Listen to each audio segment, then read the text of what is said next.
Okay, what we have here today is a BMW M135i with a park brake issues. Now the issue only occurs after your rear brakes were replaced, and we put a scan tool on it, came up with some weird and wonderful park brake motor faults for both right hand and left hand. And upon further inspection, it looks like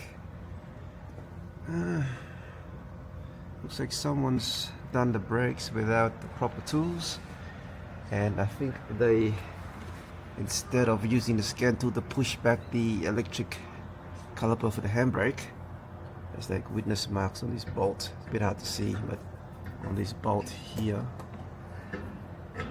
looks like they removed it and manually wind it back by hand or something. It's a no-no. You need proper tools, regardless of what Google or YouTube may say. But this is what happens when you don't use proper tools. And look at this brake caliper nipple. It's like rounded, and the cap's not even on. This is not even on. Look. True. Same thing on this side.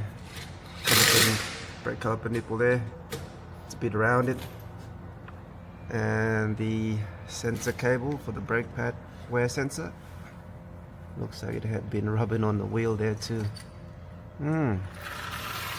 Careful where you take your cars. Gotta really be careful these days. There are cowboys out there that just, if you don't know what you're doing, find out how to do it properly. Simple. Okay, so just took off the electric caliper or handbrake caliper,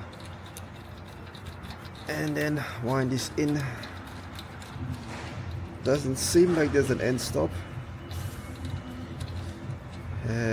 Well, that explains why they had to round that off, and we did a brake fluid flush. Probably the caliper might have been damaged, I reckon, during the brakes replacement process, which should be a simple process.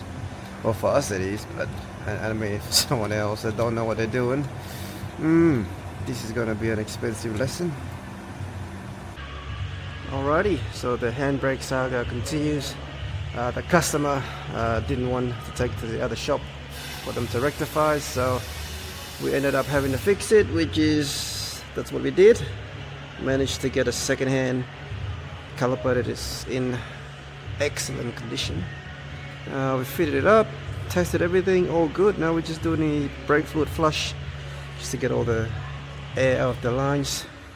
We're not going to just flushing out this one here, we're flushing out all four. There we go. So lesson learned, I guess. Choose the correct workshop to do your repairs on your European vehicles, because that matters. The experience matters.